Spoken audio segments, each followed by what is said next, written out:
Bu ne kısmet adamdan, sen bu cahana geldin, ovalatan bilinden, sığınıp nihana geldin. Atadan ene barıp, bir katırağana geldin, ene de surat balıp, bu şiirin sana geldin.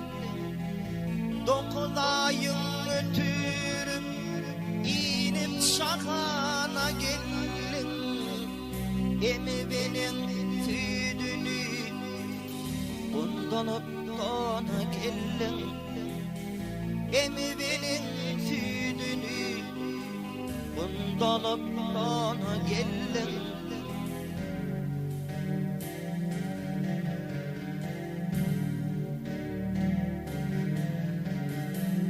Yaradan kudratından diş bilin dahan verdi. Tözülüşmene söz bilin dahanda dahan verdi. Gönlün gidip keryana kurdun ayağın yürüdü. Bilin yakin yadın gözün iren gördü. 7-8 yaşan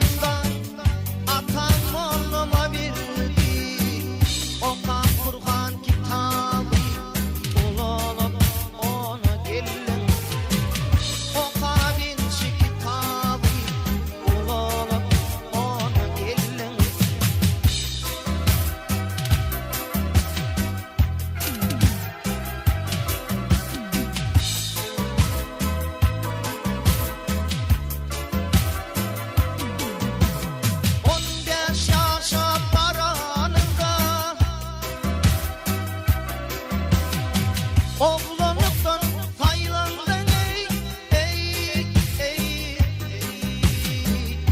geline meyledin ey göğün verip büyülen göğe barıp ağıyının 4-5 yıla baylandın kakın firmanı baradan senin barımın büyülen 20 yaşa vardın bedevümünüp at binip sürüp toylar geldin. Bedevümünüp koyun edip sürüp toylar geldin.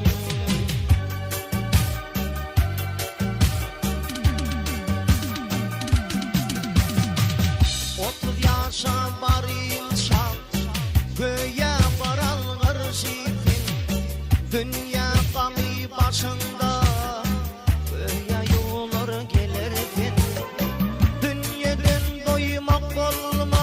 bondıkça diyerdin aklın mı turmanın öleceğim kalalı yerdin karkana toba kalıp var pirimin gelirdin gönlünü biri bağlar adı Tuhan elin gönlünü biri bağlar adı Tuhan elin.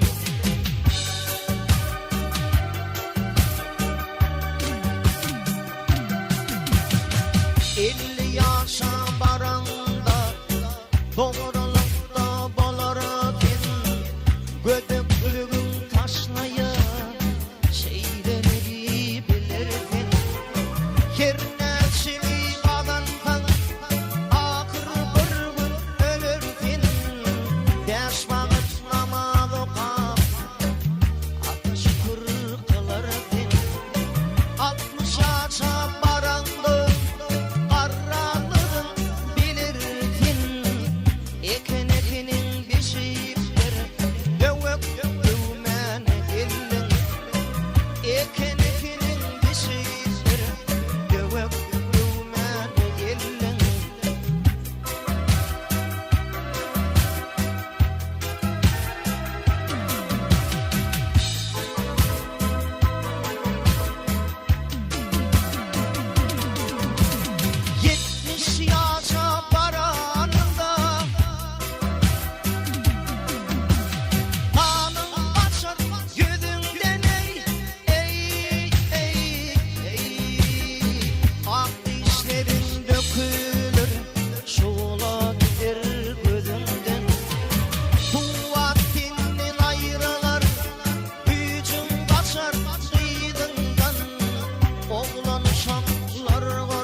çakar